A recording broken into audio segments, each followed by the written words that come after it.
It is Tristan with Nerdouts Newsstand, and today we are going to talk about Batman Beyond the White Knight. This is the return of Sean Gordon Murphy, one of the greatest writers in recent history. And honestly, if you haven't read Curse of the White Knight or just White Knight or the Harley Quinn one, you are greatly missing out. And even going further than that, read stuff like Punk Rock Jesus. Come on now. You definitely need to. But we are getting the return to that universe, which, before I go into the review, I want to remind you guys of a couple things when it comes to this universe. It honestly is very different than what you're going to get mainstream. One, this is Elseworld. This is its own things. Stuff like with Jason Todd is going to be out of order. No big deal, right? Stuff with Terry McGinnis is going to be slightly different, though we do not get a whole bunch of Terry in this episode, or issue rather, but, I think that's for things to come. Now, another thing I want to let you guys know, if you're in the investor market, this was moved ahead 2 weeks or moved behind 2 weeks. I can't remember the exact situation. For one, it's a key. We get a new Robin in here. And two, it had a low print run. And if you got the initial cover A, I believe it was, this is going to be worth something. So I don't know how many of you guys are in the investor market, but this is definitely worth picking up if you're able to. And if you're hearing this, you're probably honestly not able to. So I did convert. I always do this recently, ever since the issue with Comixology and all of that fun stuff. And it's easier to do a review and I convert it to PDF because then I can draw on it and do all that fun stuff. So, and I can put it on my drive. It is much safer at this point to just use Google Books, but that's for a whole nother video. So, of course, let's get into it. Spoilers, all that fun stuff. If you are new to the channel, make sure you hit subscribe and that you're still subscribed. I had someone tell me yesterday that they got unsubscribed, but then were subscribed to somebody they didn't subscribe to. So just make sure you guys are subscribed, all that fun stuff. Let me know what you thought of this, because it starts off right with Terry McGinnis, right? We've got Terry, who is looking rather sharp. Like, there's nothing that would make me think this was a different version of Terry, honestly. And one thing I really respect about some comic book writers, Sean Gordon Murphy being one of them, is the ability for this to let your eye dance with the way that it flows, right? You've got Terry going down. He's going down into the Batcave. There is a special suit down here that Bruce himself had designed, or Wayne Enterprise, I think Bruce. And it's too dangerous. Bruce would never use it, but Terry is going down there to get into it, and of course, GCPD gets called. And I absolutely love the way you are able to dance along the page. I think he's always done a really good job at that. But I wanted to point that out. There's a couple other places I'll point that out too. So, okay, I got a question here. My big thing is, I am familiar with Batman Beyond. Who is Slaggett? Am I forgetting, right here? Who is Slaggett? Am I forgetting something? Is he working for Powers? Like, there's still, I understand some of this is the mystery going into it. I get that. But I don't remember that name. Now, is this a new person we're introducing? That could very well be. But I'm just like, who? Who are you talking to, buddy? All right. So we get, I love Sean Gordon Murphy's art, okay? I want to say that before I show you this, because it looks relatively awkward as fuck to me here. Why would anyone stand like that? Like, I legitimately stood up and tried to make that pose, and I don't understand it. Okay. We're getting Terry McGinnis Batman right here in this new redesigned, but definitely you can see the inspiration from Beyond. And I really like it. I think it looks good. I just think this picture, like, is it this? Like, is his head supposed to be maybe not this cut? Like, I definitely feel like there's something messed up right here or in the neck. I don't know. I'm just, okay. That's beside the point. The rest of the art's great. I just looked at that and I'm like, I can't physically do that. That means normal people can't, right? Okay. He gets caught by the GCPD and gets to see the whole power of this suit. And by doing so, he actually realizes that it can not only have retractable claws in the gloves, but it can actually fly, right? Beautiful shots. And I absolutely, I don't know, did he almost kill this dude here? Like, I feel like he almost killed that dude there. I guess not. So we get this beautiful shot. One thing, again, that Sean Gordon Murphy does really well, and the colors by Dave Stewart, I want to mention that, is that this landscape is so picturesque. It's a very futurescape looking, very like Ghost of the Shell looking. Like, I love the way that it looks. The blasters on his feet, everything looks really good, but the attention to detail, even like the blimps, these things I love. This attention to bringing in futurescape and classic Batman is so good. I absolutely love the little okay, so this is Slaggett. So it says Derek Powers. Okay, so maybe I missed that. What is Slaggett? Okay, I'm gonna have to go back and look. This is supposed to be super professional, but honestly, when have you ever came to my channel and expected super professional? So we're going through here, and we actually get the Sons of Azrael are rioting in the prison. Now, and what we see here is Captain Todd. He was captain, I believe he was captain in the previous Curse of the White Knight. And then, of course, you've also got Commissioner Gordon, and I don't remember if Nightwing is captain or if he's commissioner. I'll have to look back. But they have a hostage, and they got to go in. Now, you've got Bruce Wayne, right? I mean, he's looking old, but he's looking good. He's still built up. He's still buff. He's still able to kick ass. Like, I love this. Like, he says, give me your stuff. They've got budget cuts, right? Give me your weapon. He's like, now you this time. No, it's your turn. Like, Bruce normally takes care of your dirty work. Come on now. Like, come on, do your fucking job. Here's another place where it dances on the eye really well, is you have Batman going up against, the son of Azrael, and you see him just like beautifully the way it is done. I absolutely love it. I'm not going to say a whole lot of bad here. There is some bad when we get towards the end, so I want to mention that. Now, it does have a little note to see Curse of the White Knight. If you haven't read it, it is a bit of change when it comes to Bruce Wayne versus Bruce Baccar. That is all explained within that little mini. Now, to not bore you for too long, I'm going to keep it kind of quick here. He killed Azrael. We're seeing why he's in jail. No, he basically, calms everything down because Azrael owed him a debt. They kind of release him. They release, the hostage, and the debt has been paid that he owes. He takes Jason. He goes back here, and this is a really good moment to distinguish this Bruce Wayne from your typical Bruce Wayne, right? Actually, it's this page. It's beautifully done. Now, you heard a cat. I apologize. So what happens here is we have Nightwing as the first Robin. That is one big change. Now, Joker, during the Killing Joke, Under the Red Hood, did not kill, or Death in the Family, goodness gracious, there's so many in that time, did not kill Jason. He let him go. And the biggest difference I see here is this line right here. I loved you like a brother, but that was my biggest mistake because what you really needed, again, was a father. Now, the Bruce Wayne we know from the main continuity does not treat these people, not only Jason, but anybody in the Bat family, like a brother or a sister. They do the mentorship, of course, but it is always a fatherly son relationship. Barbara's got a dad. That's a little bit more on mentorship, but definitely not a sister.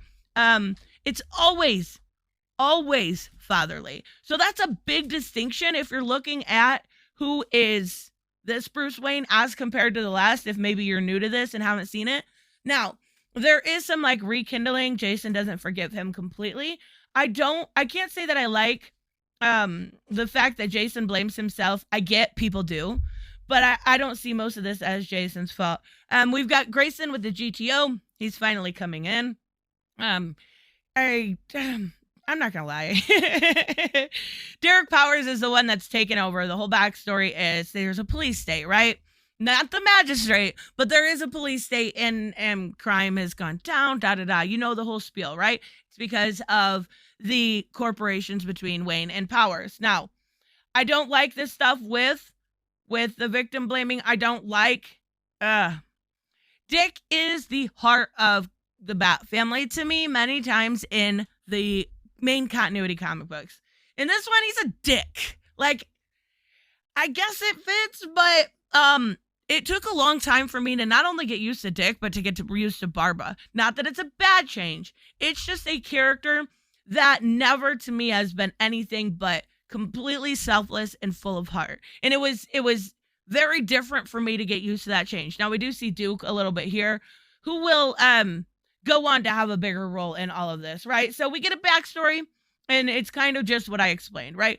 Powers and they took over Powers and Wayne, right?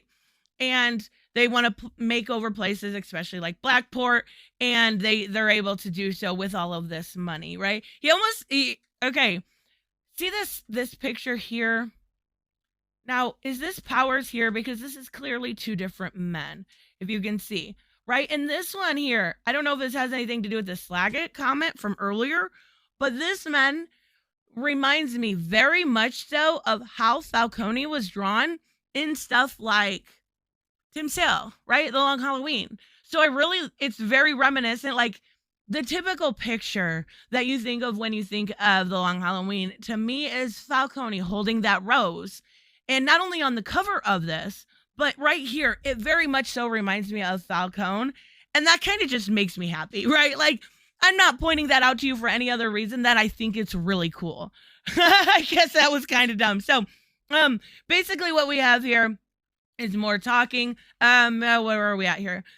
He tells them about the break-in in the Wayne Manor, and he says, this isn't a coincidence. That stuff is going to get somebody killed. They're going to get somebody killed if they use that bat armor. And then we've got another beautiful landscape of Terry McGinnis in that bat suit, but just again with this beautiful picturesque city that is so detailed, and I really like it. It's very cyberpunk future-esque, but still honed in Gotham, I guess is the best way to put it. I don't know how I feel about this weird belt here.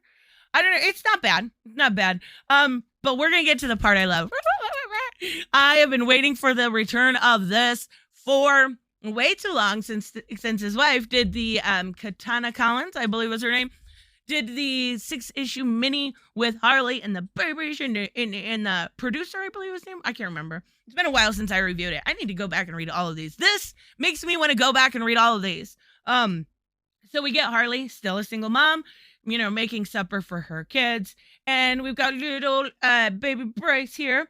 I love the shadow work. We're going to see that a couple times. I'll point it out. But there's still hints of the Harley version of Harley Quinn. You see what I'm saying? Like the Harlequin version of Harley Quinn. She's still in there somewhere.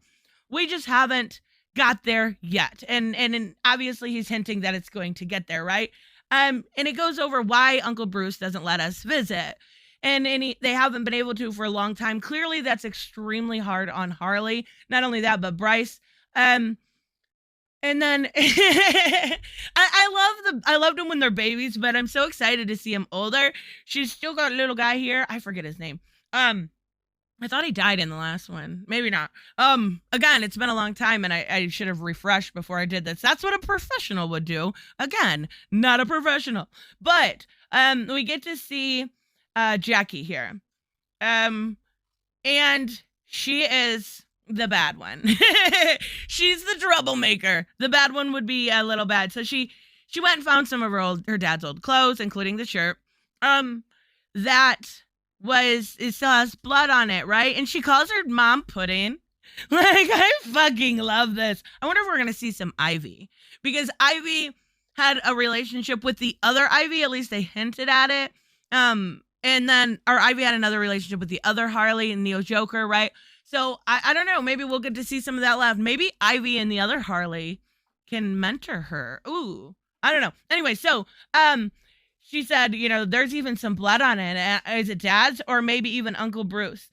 And she says, that's the Joker's shirt. Joker's not your dad. Jack is. There is a difference. I do wish at some point that they would have leaned more into with the Joker, the DID, right? But it's still really, really good. I really like this shadow here again.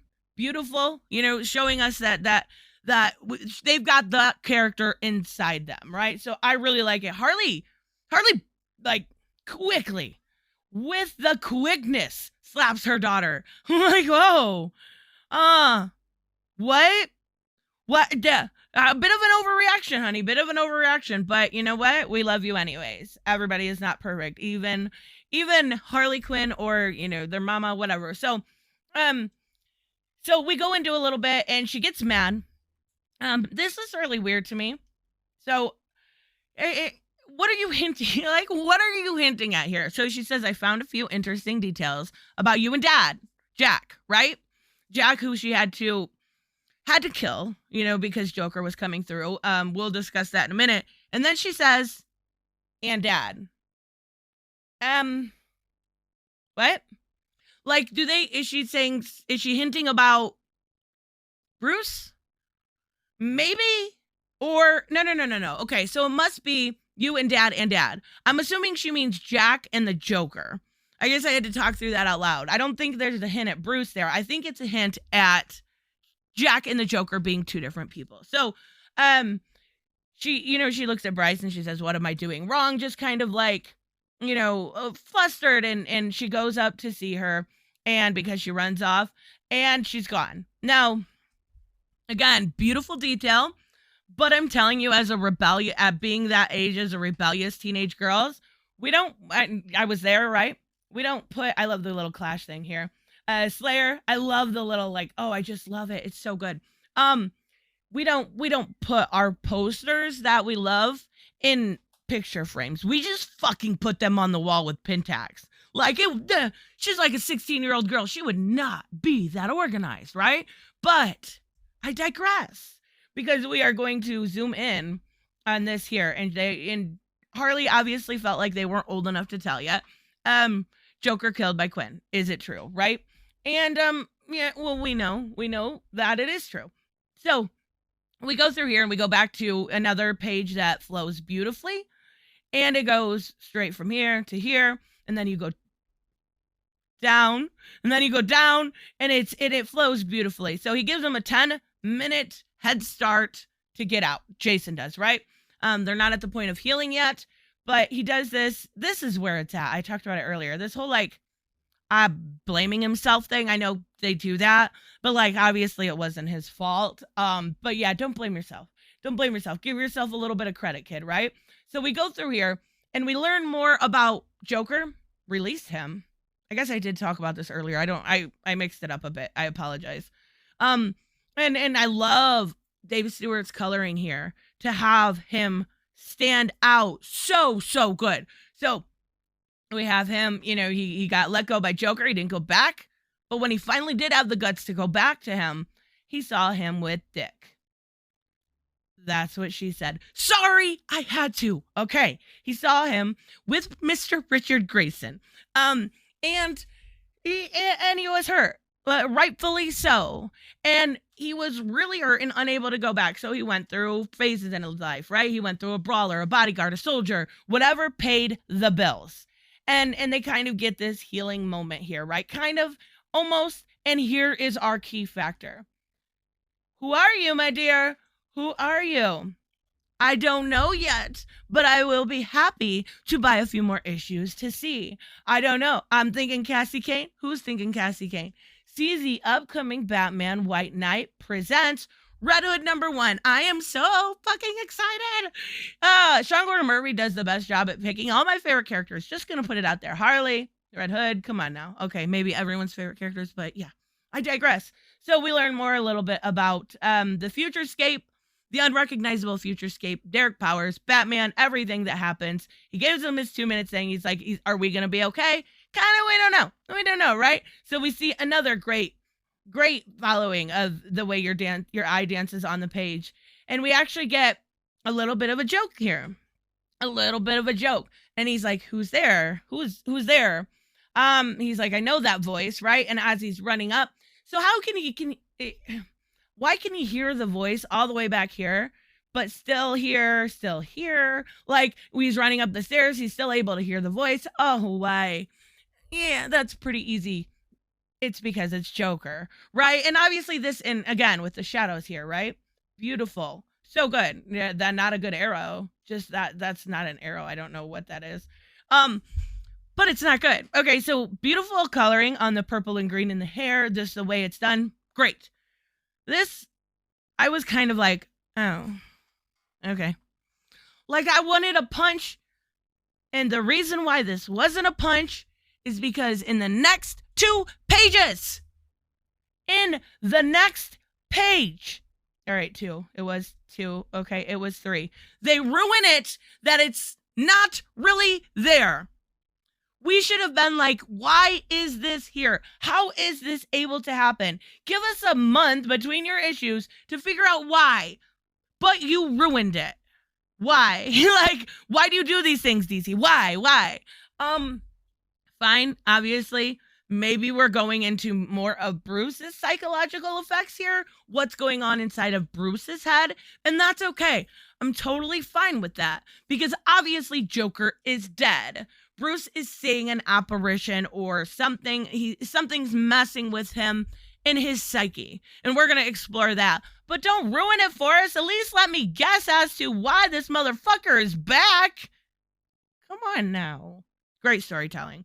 Absolutely cannot say enough good. I know I've rattled your ear off, but come on. This was the beginning of Beyond the White Knight. You knew I was going to do this. Anyways, like, subscribe, all that fun stuff. I will have a live stream up on Sunday. It will be Ladies Night. Liana K. Saggy, myself, and Bianca are going to talk about masculinity. And we will see you guys in the next one.